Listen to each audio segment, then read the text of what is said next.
Assalamualaikum Prof. Selamat pagi, apa kabar? Sehat kan ya? Ya, selamat pagi. Waalaikumsalam warahmatullahi wabarakatuh ya. Sehat lah gitu ya. Kita bersyukur ya. Ya. Hmm. Saya dengar Profesor dapat penghargaan dari UII karena selama 40 tahun menjadi dosen, mengabdi di sana. Apa kesan Anda? Ya, terima kasih. Jadi sekarang yang pertama bersyukur kehadirat Tuhan Yang Maha Kuasa, Allah Subhanahu wa Ta'ala, karena telah memberikan kesempatan kepada saya ya untuk bisa mengabdi selama 40 tahun di UII. Sebetulnya ini ada beberapa dosen yang mendapatkan penghargaan, diantaranya saya. Ada yang sama ada ya? yang 25 tahun, ada yang 30 tahun, ada yang 35 tahun, yang biasanya tinggi 40 tahun begitu ya. Nah, ini yang 40 tahun itu diantaranya adalah saya begitu. Ya. Luar biasa. Ya. Baik. Selama 40 tahun jadi dosen, apa karya Profesor yang spektakuler ya dan ikonik, dan mungkin juga karya yang terbaru, karena tampaknya Profesor Sarwidi ini nggak pernah bisa diam dan selalu berkarya dan berkarya. Silahkan, apa saja yang Anda lakukan? Ya, oke. Jadi memang sebagai dosen di UI itu tugasnya adalah melaksanakan catur dharma ya. Empat, yang pertama pengajaran dan pendidikan ya, terus yang kedua itu penelitian dan publikasi begitulah. Yang ketiga itu adalah pengabdian kepada masyarakat, yang keempat dakwah Islamiyah kan gitu ya. Nah, saya mencoba untuk melaksanakan itu sebaik mungkin, walaupun tentu masih jauh dari maksimal gitu ya. Nah, tapi selain itu saya punya beberapa yang saya minat, nah itu yang saya tekuni begitu, yaitu di bidang rekayasa kegempaan ya. Saya menekuni di sana ya. Terus saya coba bahwa catur dharma saya itu terkait dengan itu, sehingga ya ada chemistry-nya lah ya gitu. Jadi ya sebetulnya nampaknya bekerja tapi kayak kita bermain-main netral saja gitu ya, alami saja gitu. Kayaknya kok nggak kerja, apa-apa seneng gitu ya. Jadi saya coba ke chemistry saya di bidang rekayasa kegempaan atau bangunan tahan gempa yang terkait dengan pengurangan risiko bencana, sehingga karya saya di bidang catur dharma pun banyak yang memang saya arahkan fokus ke sana, walaupun tidak semata-mata ke sana gitu Pak. Oh iya. Termasuk Bharataka ya? Betul. Jadi nanti ada yang, karena prinsip saya dan beberapa masukan teman-teman itu kan juga prinsip dalam filosofi hidup kan, manusia yang yang baik itu adalah yang berguna bagi masyarakat gitu ya. Jadi saya usahakan teori yang saya dapatkan, yang saya bangun itu ya berinteraksi dengan kehidupan dan kejadian yang nyata di masyarakat begitu Pak. Ya, termasuk alat-alat rekayasa teknologi gempa yang sudah Anda patenkan itu ada berapa? Sebetulnya ada beberapa ya, yang karena tidak semua penemuan atau inovasi saya itu saya patenkan. Karena paten itu ada biaya. Ya. Jadi biaya, ada biaya pemeliharaan yang mahal, bisa sampai puluhan juta ya per tahun.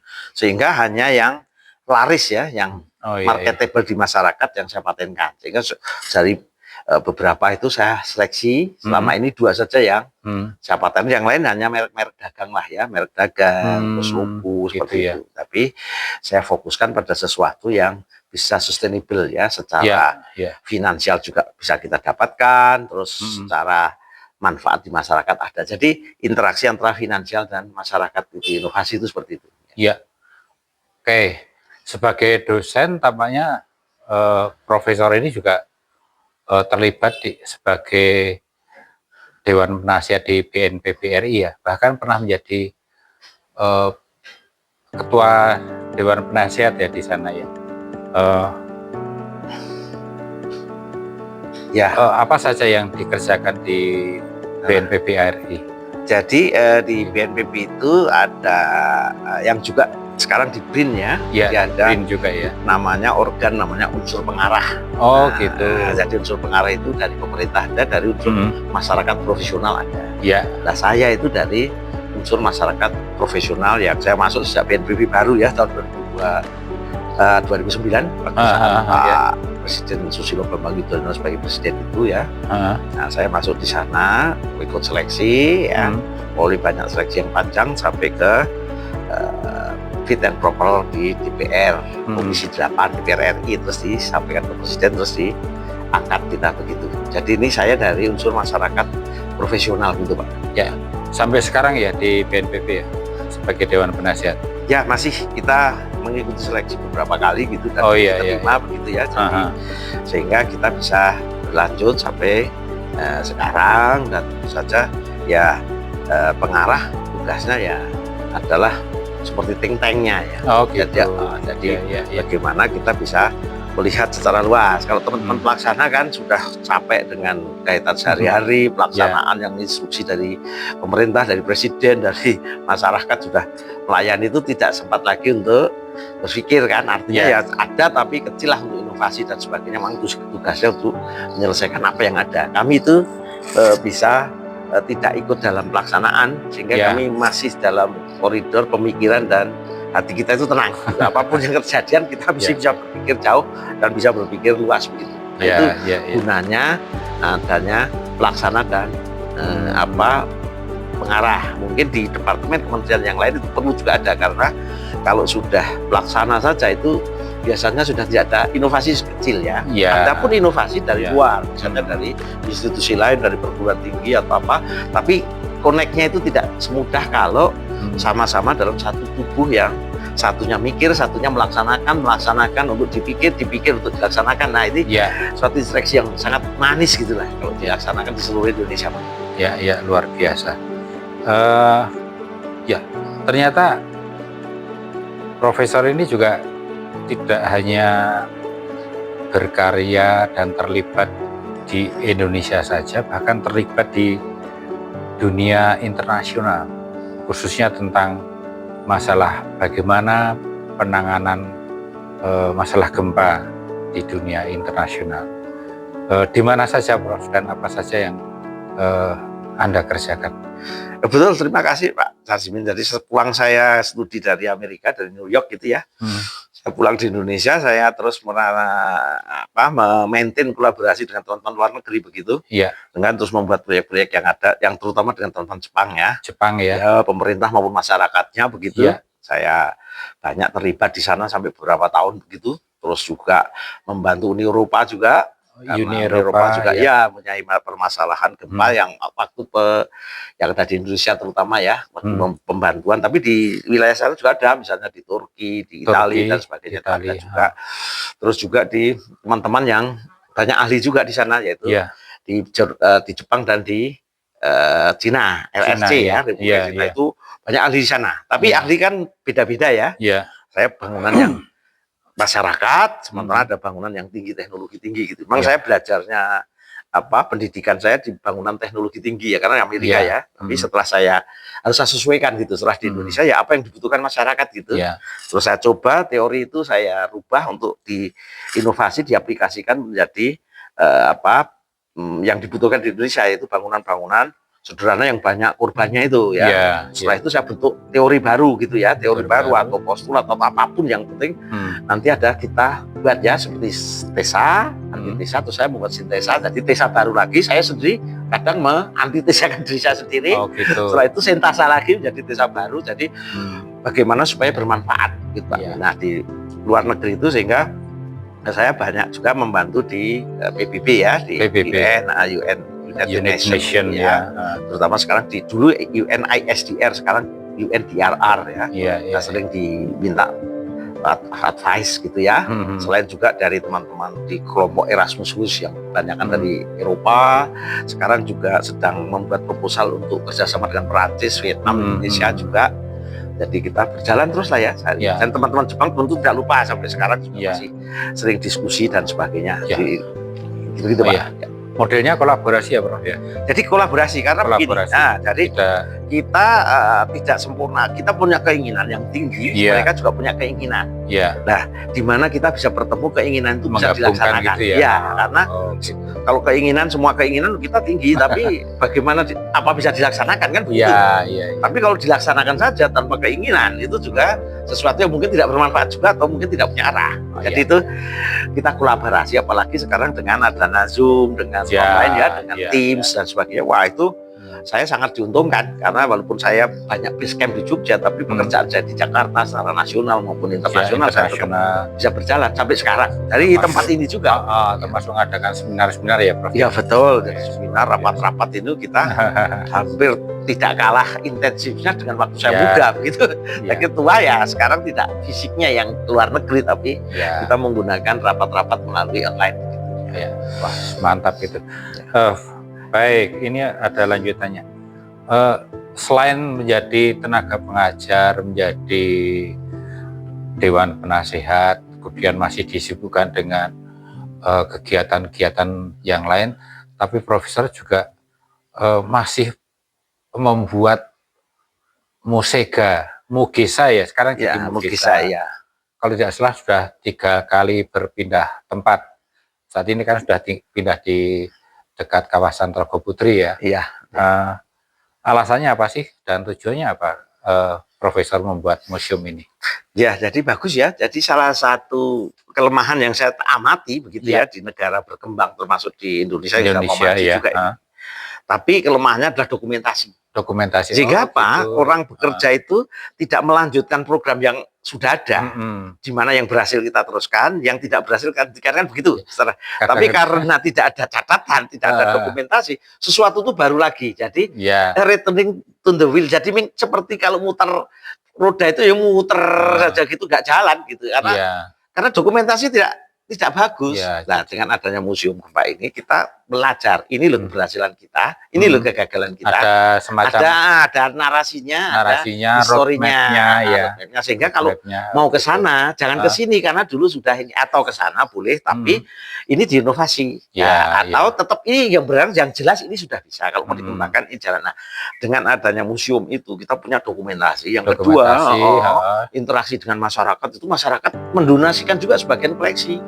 Terus masyarakat juga mendonasikan biayanya juga, sehingga jadi sustainable. Ini bisa bergerak. Kalau kita misalnya hanya satu helik atau satu dari pemerintah saja atau dari masyarakat saja berat. Makanya kita pakai pentahelik, 5 helik.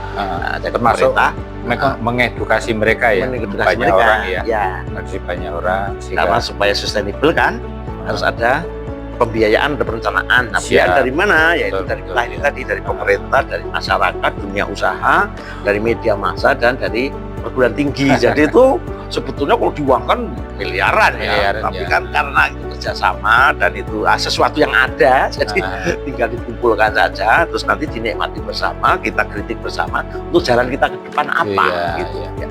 Ini jarang loh, Prof. Seorang profesor berkarya dibuat museum, dan kebetulan juga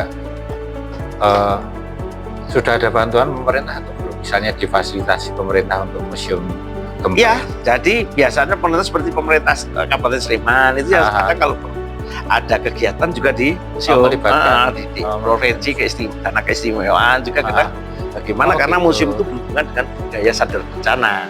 Itu masuk di dalam budaya. Nah, korektur. Jadi masuk di Dignas, masuk dalam bidang pendidikan, masuk dalam PU bidang infrastruktur, masuk di pariwisata, memang itu edukasi pariwisata. Jadi ini banyak bantuan dari pemerintah, terutama ini teman-teman dari dunia usaha ini banyak yang sudah mulai ya, walaupun kecil-kecil dia nyumbang atapnya, nyumbang temboknya, nyumbang bagian, terus nyumbang nanti ada kegiatan apa gitu ya. Terus masyarakat sendiri beli tiket untuk masuk BCK, terus kadang paket-paketnya luas ya, kadang saya hargai X gitu, nanti karena menghargai dia malah 2,5 kali lipat X, jadi membayarnya itu lebih karena tidak tega. Mengapa kegiatan semacam ini wong saya tidak bisa ikut membuat, tapi kok saya hanya membantu sebagian kecil. Jadi banyak yang terutama dari teman-teman dari luar negeri ya, kalau datang itu tarifnya segera segini, kasih lebih jauh. Enggak pantas lah saya ngasih Anda segini. Ini sebenarnya tantangan loh bagi pemerintah untuk syukur membuatkan gedung, memfasilitasi sehingga museum itu lebih representatif dan menetap di suatu tempat, syukur ya di Kaliurang, tapi bangunannya sumbangan dari pemerintah, Profesor, yang mengisinya. Harapan ke depan loh, Prof, Ya, ini harusnya cuma begitu. Jadi ya, nanti ya, pentahelik begitu, sekuatnya ya. berapa, begitu ya. Nanti masyarakat berapa. Memang ini kan menuju negara maju ya kita. Jadi Iya, masyarakat itu iya. harus lebih kuat gitu. Artinya kemampuannya lebih bisa malah mengelaborasi, memperkuat pemerintah dan sebagainya. Iya, iya. Nah itu kita mencoba ke sana gitu ya. Iya. Jadi sudah mulai kita membuat sesuatu yang inisiatif kita dulu, nanti kalau ada bantuan ya monggo, enggak pun kita cari. Jadi bukan karena kita harus nunggu Tetap gitu, tidak. fight ya. Ya kita fight. Iya. Kita inginnya itu ya mencari, ya. Mencari terus menemukan, bukan hanya mencari untuk mencari kan, tidak mengeluh, tidak cukup untuk mengeluh itu habis kita. Jadi kita tetap harus berjalan. Apapun yang kita inginkan, kalau itu baik kita lanjutkan dengan cara apapun asal halal. Ya. Harapan Profesor ke depan apa? Harapan saya ya, sekarang karena negara kita kan menuju ke negara maju ya, jadi masyarakat ya tetap harus peduli dengan negaranya, dengan bangsanya. Setelah negara dan bangsanya dipedulikan dan bisa maju bersama, ya jangan banyak mengeluh lah begitu ya. Kita sudah dibangunkan oleh generasi tua, generasi sebelumnya dengan kemerdekaan itu itu sudah luar biasa. Itu sudah apa-apa kita kalau mau bisa. Ya, kita sudah melaksanakan barang yang sebelumnya itu kayaknya langka juga bisa kita lakukan. Nah, generasi muda harus tangguh. Jadi jangan banyak mengeluh, ya. Bekerja kalau memang itu baik, lakukan dengan cara apapun asal halal. Ya. Harapan untuk kaum muda ke depan apa? Harapan kaum muda saya jadi ya mencari inspirasi-inspirasi pada tokoh-tokoh sebelumnya yang seperti saya juga dan teman-teman itu kan melihat tokoh-tokoh yang sudah ada betapa sulitnya mereka pun bisa, mengapa kita tidak bisa, sehingga generasi muda harus begitu. Jadi kita melihat jangan yang mudahnya, tapi kita sulitnya, ternyata mereka bisa. Mengapa ini yang lebih mudah tidak bisa? Itu harusnya mindset masyarakat seperti itu. Kalau bahasa Jermannya itu filosofi Jerman kan iklim itu tidak salah, tapi baju kita lah yang penggunaan baju kita yang salah. Misalnya mengeluh, wah ini kok dingin sekali. Bukan, kalau kamu dingin ya bagaimana pakai pakaian yang hangat. Kalau disalahkan iklim terus kita tidak kerja karena dingin, karena itu nggak bisa disalahkan. Nah ini teman-teman Jerman bisa kita filosofinya bisa kita pakai, kita gunakan, kita adopsi, karena itu adalah solutif. Jadi tidak mengeluh pada keadaan, tapi mencari solusi dan mencari penyelesaian, terus menemukan penyelesaian.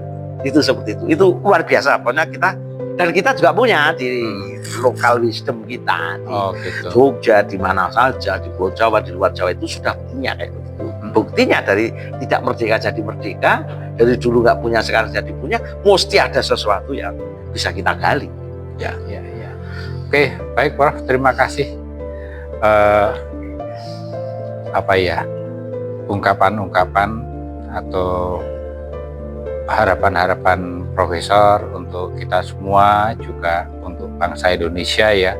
Semoga apa yang sudah Profesor Sarwidi lakukan, semoga juga menjadi teladan bagi generasi muda, bagi banyak orang, juga semakin mengedukasi banyak orang, khususnya bagaimana ketika mereka membangun bangunan